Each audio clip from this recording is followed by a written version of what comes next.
Buongiorno a tutti. Mi chiamo Debra Cerasa. That's it. That's the end of my Italian.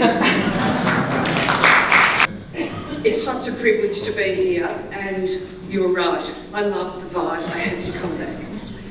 So I'm delighted to be on stage with these three people. This discussion will provide an international perspective on place-based funding and community engagement with people from Scotland, UK and Australia. With enormous expertise and longevity in the social impact landscape, their narrative will explore how the most marginal and internal communities in their environments mobilise assets, design inclusive models and build resilience through local leadership. I hope that's what you're going to do. I've told them that's what they have to do. These three extraordinary leaders have more than 60 years of experience, combined experience, and I will introduce them briefly as I do not want to interfere with their time to share their thoughts and knowledge.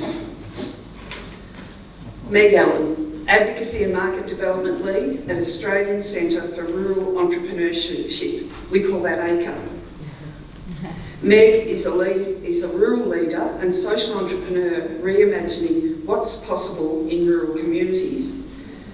She is dedicated to driving change that enables young people and communities to create thriving rural futures. As Advocacy and Market Development Lead at ACRE, Meg works nationally and internationally on community-led rejuvenation, entrepreneurship and systems change. James Dunbar, Chief Executive, New Start, Highland, Scotland. You might have trouble understanding him, he's got a funny accent. James is the founder and Chief Executive of New Start Highland, an organisation he established in 2000.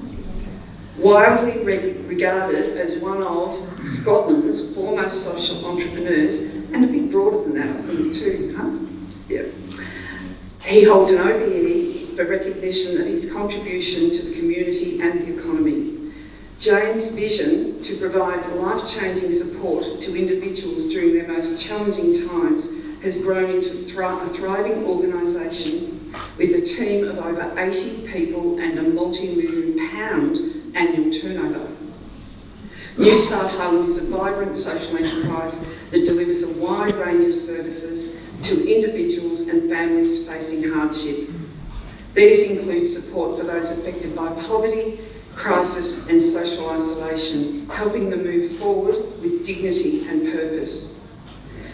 And Daniel Heery, founder and director of Cyber and Charge My Street, and Vice Chair of Cumbria Social Enterprise Partnership. Hope I got that right for you, Daniel.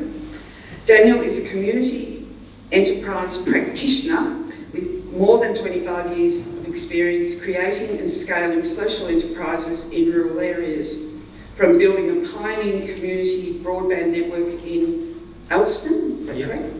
The UK's first social enterprise town to today's heat network and TV charge point businesses.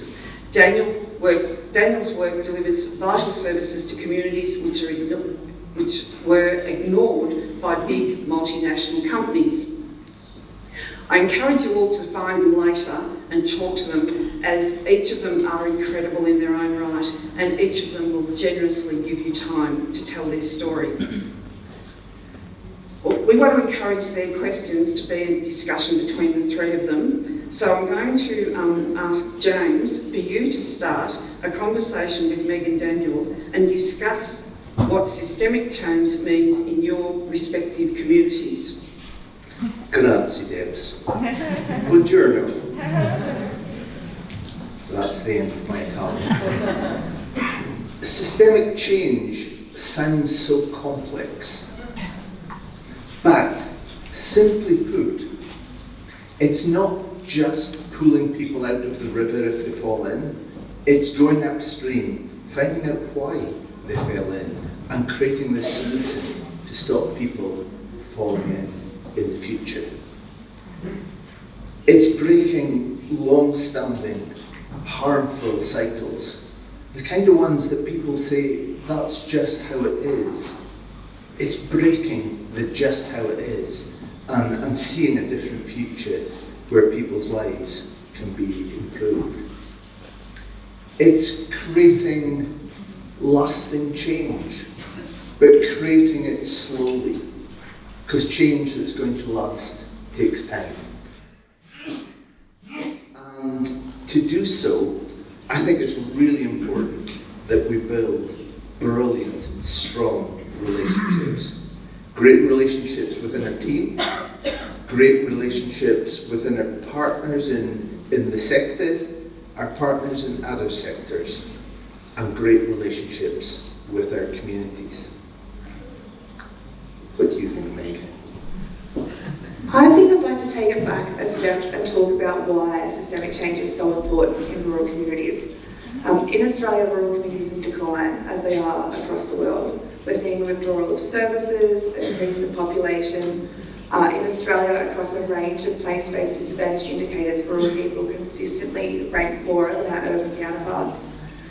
We also know that we're facing increasingly complex global challenges. We've heard all about them the past few days, and we continue to, and we're all facing them. But these disproportionately impact rural communities, and also rural communities have less access to the resources, assets and influence needed to make the change. So systemic change in rural communities isn't a nice thing to do, it's actually a necessity and a way for our communities to survive. So at ACRE, I won't use a long name because it could take up the whole panel, but we truly believe that social enterprise and entrepreneurship is the lever to create systems change in rural communities. Now, we do that by working with young people to build our entrepreneurial mindsets. We do that by fostering emerging and current leadership capabilities, and also building an entrepreneurial culture to endure this change. So what that looks like in practice is actually just putting power into the hands of local people and giving them the tools to use the assets they do have available, while not waiting on the broader system to do all of the really complicated and challenging work that we each have to do. I know Otto Sharma talked about we need to lead that emerging future. Well, in rural communities, we need to do that with less than our urban counterparts. So to me, that's what systems change looks like, to take it down a little bit less poetically than James. But it's critical and it's necessary for our survival. Daniel? Yeah, for me, it's about people in rural communities having the confidence to go out and develop social enterprises, having the skills, having the resilience to start up an enterprise and keep it going through the hard times. And I draw on my experience of Alston, which is the world's first social enterprise town in the north of the UK.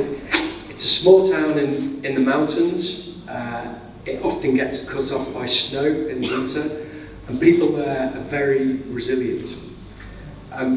There are social enterprises that do everything from run railways through to snowplows, gymnasiums, cafes, and our social enterprise, Cyberlaw. When we started 25 years ago, I noticed that when I went out and set up a big broadband network, people saw that and thought, if he can do it, then I should be able to make a change to my community as well.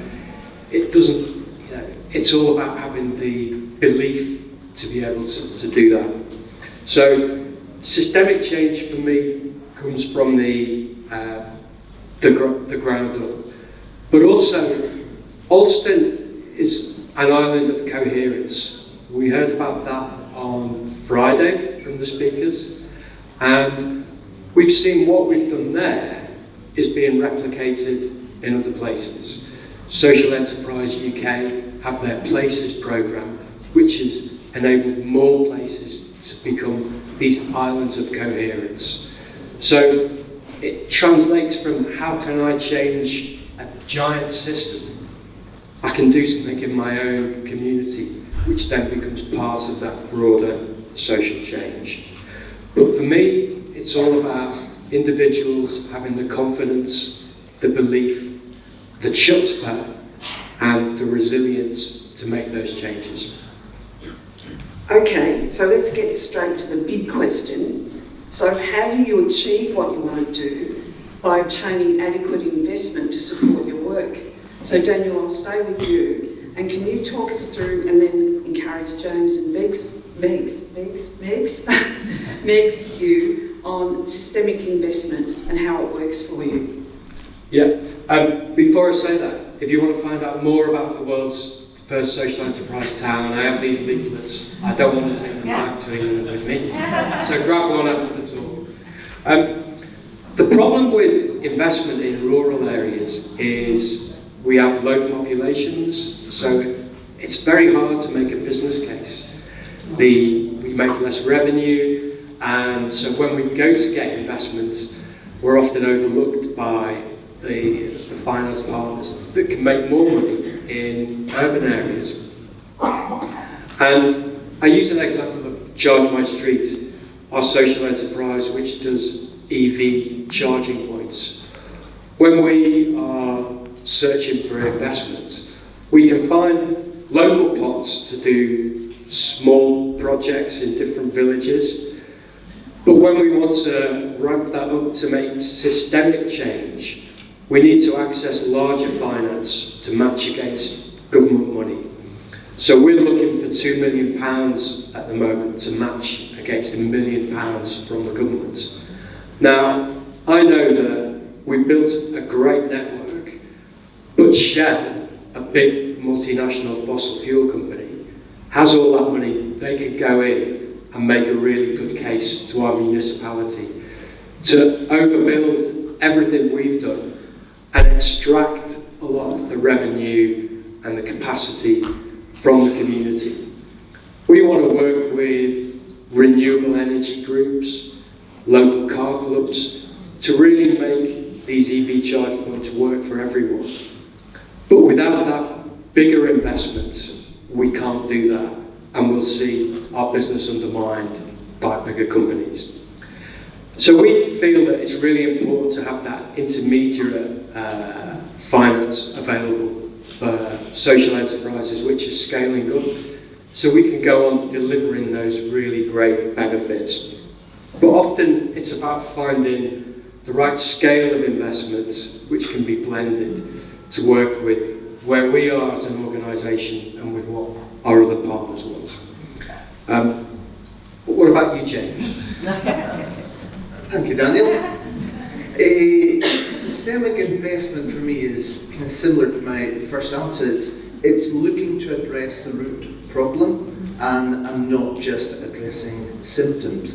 But at the same time as looking to address the root problem, it's looking to deliver and learn at the same time. Because if we're going to create systemic change from systemic investment, we need to learn as we go along. And what we think the solution is going to be when we're at the beginning is very different to what the solution is as we are on the learning curve.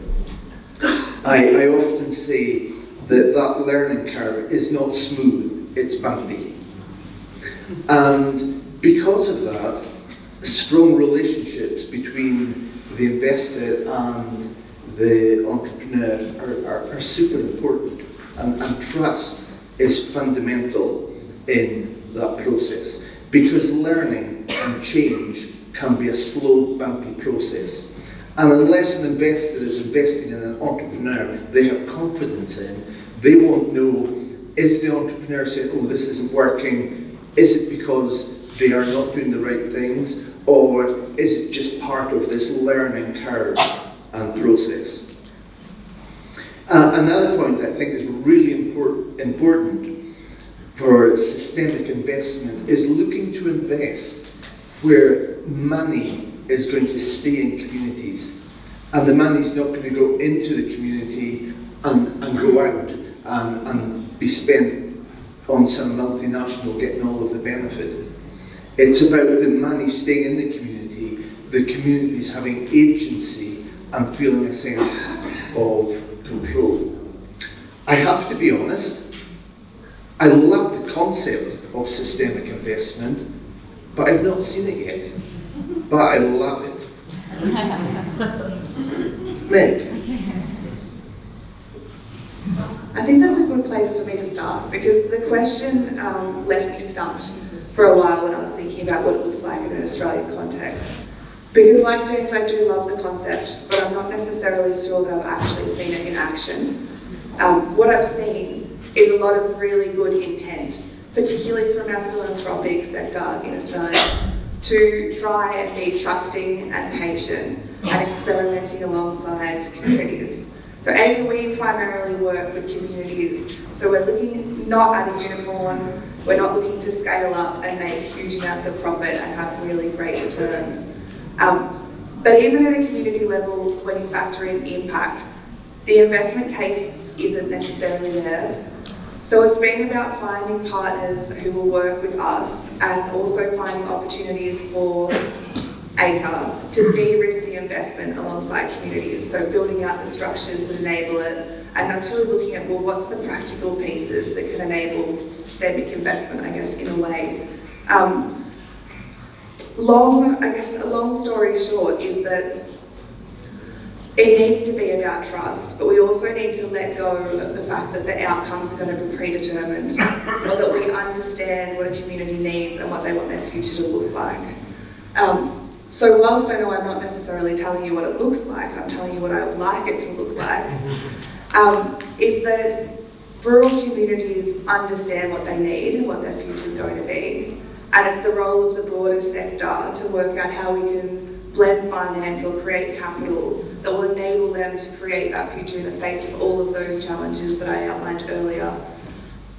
And I think I am going to leave it there, because otherwise I'll just prattle on about this systemic financing that I'd like you all to go off and create maybe tomorrow if you could. We'll stay with you though, Meg, because we've heard a lot of people talk about aggregators and aggregation and partners. So I'd like us to have a discussion now around what that looks like and plays out in reality. So can you kick off and talk to us about aggregation? Sure, there's a really interesting piece of work that emerged from rural Victoria, which is where I'm from, and it's called the Rural Social Enterprise Manifesto. It's an advocacy document that began with these conversations about we as community members and social entrepreneurs understand what we need in the system to shift to enable us to unlock the power of social enterprise and create thriving rural futures. But how do we communicate that to people who are outside? And how do we make sure that that actually resonates with social entrepreneurs across the globe? So what started as a conversation amongst a small network that actually was within a network was stewarded by ACAR and the Social Enterprise World Forum to become an advocacy document that's had over 100 anchor organisations from 37 countries build out 3 principles for working with rural social entrepreneurs and 8 policy recommendations that aren't just relevant to policymakers. So if you're sitting here and thinking you don't need to read it, please do, because it's relevant to everyone in the ecosystem. It actually outlines, well, how do we create the systems change needed to enable social enterprise to be that lever to create thriving rural futures. Now the interesting part is, how do we do that, is actually the principles that exist within the manifesto. So it's really about building trust first, so taking the time to understand each other and where we're coming from, to letting the people closest to the issue have the say. We may think we understand what's going on, or we may have studied it, or have seen it somewhere, but it's actually them who have the inherent understanding of the system that they exist within. And 3 is co-design metrics of success, which sounds a bit obtuse in this one, but it's actually about, well, what does success look like for that rural social entrepreneur and that rural community? And as I said, it's often not the unicorn. It's about being able to thrive in the face of climate change, global disruptions, and everything that we're facing. So I'm going to leave it there, but I will invite you, you can Google the global, you can Google the Rural Social Enterprise Manifesto, and you'll find it on the Social Enterprise World Forum website. You can read through it, you'll see case studies from across the globe, and actually gives us a pathway to enabling social enterprise to shift the system in rural communities. Now, one of those recommendations, interestingly enough, because you'll see them echoed across every rural conversation, is about providing access for communities to digital infrastructure. So I'm going to throw across to Daniel to talk about aggregating in that sense. Great. Yeah, I think when we talk about digital infrastructure or energy infrastructure, we often have to get different stakeholders together and around the table. So it may be a municipality, it may be private businesses and communities. And when we look at a new technology, no one's that sure, is it going to be really successful or is it going to be a dud? And so when we want everyone to move forward and try and develop something, it's really risky for all of those stakeholders sat around the table. Let's face it, no one wants to invest loads of money in a Betamax video player. We all want to back a winner. But what social enterprise does, which I think is really unique and special, is that it enables all those people to share that risk going forward. And that's how I see it act as an aggregator. So being able to bring together those people to move forward. And to give you an example of a project we're working on at the moment, it's all around how do we heat homes in some of the most isolated villages in the UK. At the moment they burn coal, they burn oil, and that's really bad for climate crisis. So we're looking to put small data centres, the size of a shipping container, into these villages and build heat networks to take the heat from those data centres to warm people's homes. And those are going to be powered by renewable energy, like hydro schemes or solar. So each of those stakeholders on their own can't deliver it, but we can convene them together and aggregate them. So each of those individual silos does really well. The community energy partner sells their electricity, it makes their scheme viable. The data centre gets really good clean energy, and the heat network gets free heat. So it's how we can bring those together. We can bring things together, bring things out that are really quite magical and really deliver those social benefits. But what do you think? What's your view on it? My thoughts are, at Newster Highland, we really believe in the power of partnership. We're so much, the sum of the parts is nothing like the impact of what we can deliver together. And whether we're working with other social enterprises, whether we're working with communities, whether we're working with government, whether we're working with private sector, public sector, there is so much that we can achieve if we work together. I think it is amazing. It is a way to create change in our society. There are some challenges, I think. And I think there are some principles we need to hold on to, because we can be enthusiastic about working in partnership, and it sounds great, and it is great, but there are some things we have to do to make it work. I believe to deliver an effective partnership, we have to share some things. We have to share a common vision. Where are we going? That is what vision is. And unless a partnership can share a sense of vision, an agreement on where they're going, they'll all end up in different places, and then be disappointed and say, oh, partnership didn't work. There was nothing wrong with partnership. It was a lack of a common vision. Another thing they need is common strategy. That is, how are we going to get to the place we're going? And again, sometimes things fail, not because the idea was good or the partnership was good, but it was just a lack of clarity of shared vision or shared strategy. And lastly, and most importantly, I think it is absolutely crucial that we work with partners who share values. That is why we're doing things. And if we have a different why, a different where, or a different how, we can end up with a partnership that doesn't work. But if we have them in common, partnership is phenomenal. because I know we're going to run.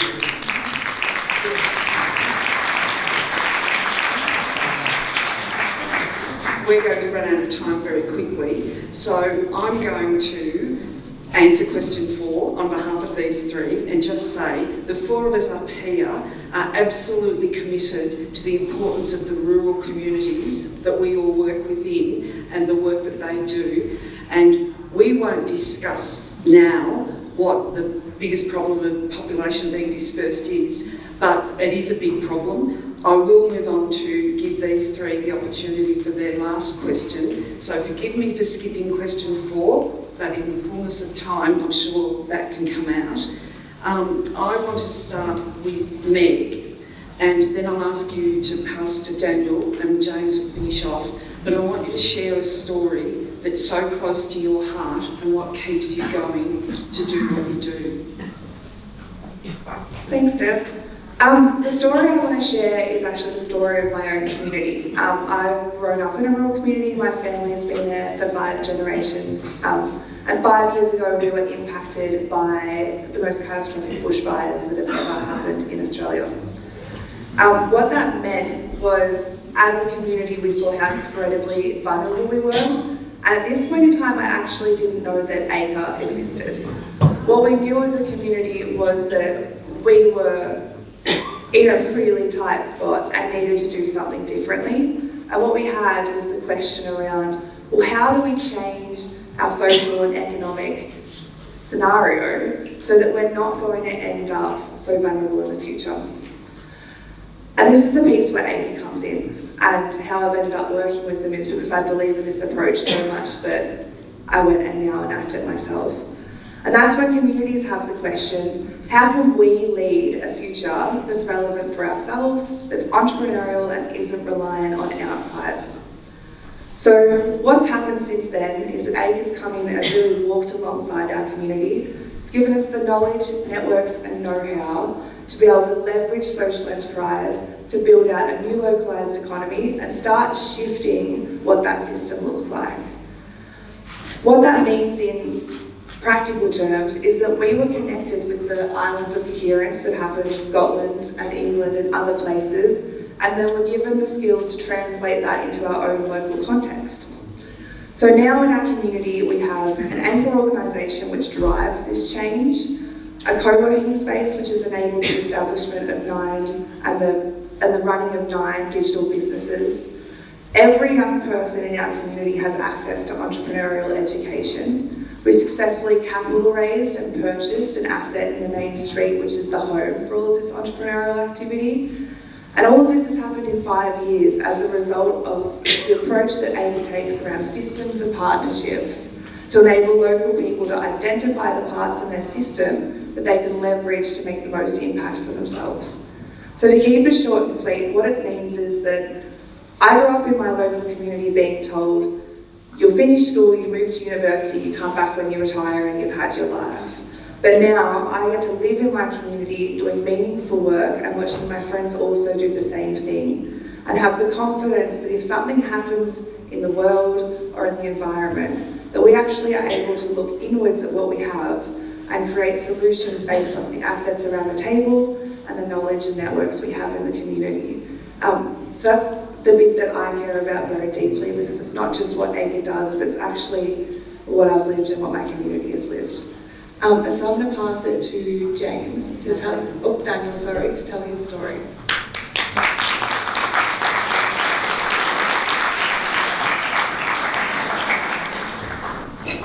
Yes, so the story that I'm going to tell you is about a project we've done quite recently. Everyone just expects to get mobile phone signal wherever they are now. But we were amazed when we found this village in the middle of the Lake District in the north of England, which gets about 1 million visitors a year, and they have no mobile coverage. And it was a real problem because a lot of people go there, they go walking, they have accidents, people can't get text messages, they can't do a lot of digital things. We sat down with the local council, with some local people, and we managed to get farmers, local businesses, the community, and some technology partners, all working together. And while there'd been no signal, it wasn't possible to do this. The door had been closed on them for 20 years. And within 2 months, we'd been able to build a network just by putting aerials on the side of buildings like farms, pubs, hotels, and we delivered that service. It's been phenomenally successful.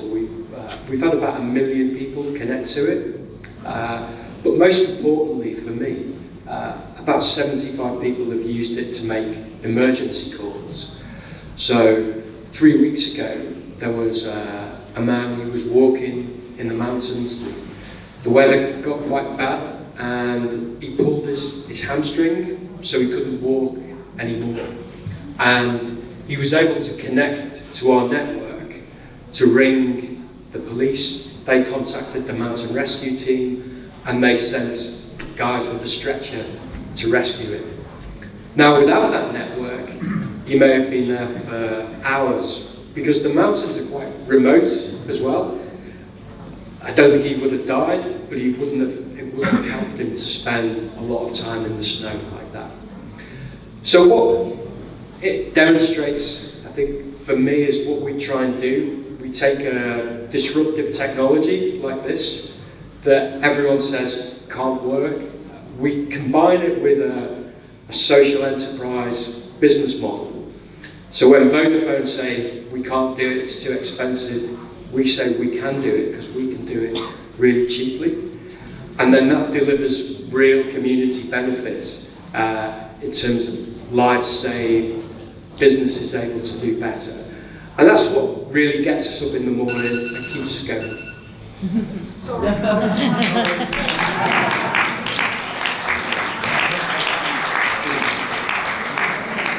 Can I have permission to share with you my dream? Have I permission?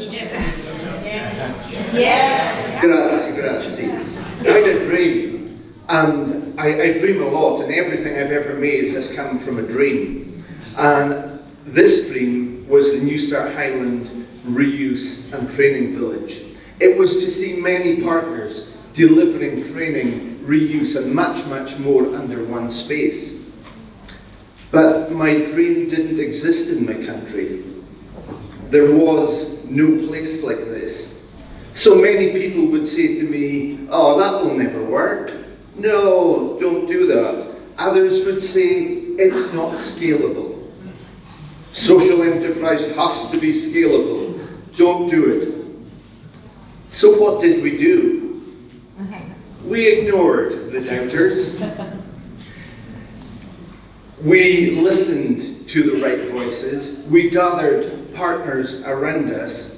And this week, the New Start Highland Training and Reuse Village opened.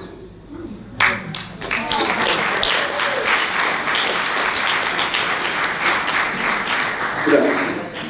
I have an invitation to you to visit if you come to Scotland. You can come to the New Start Highland Training and Reuse Village. There's a beautiful cafe called The Yard. We have an amazing Italian barista. The coffee is good. And this room is full of change makers. And I want to talk to you, if you are an entrepreneur, I want to talk to your heart. If you have a dream, do it. Just do it. Say to the doubters, and do it. If you are an investor, I want you to listen, investors. Don't just invest in projects. Find entrepreneurs with passion, with vision, and invest in them. Thank you.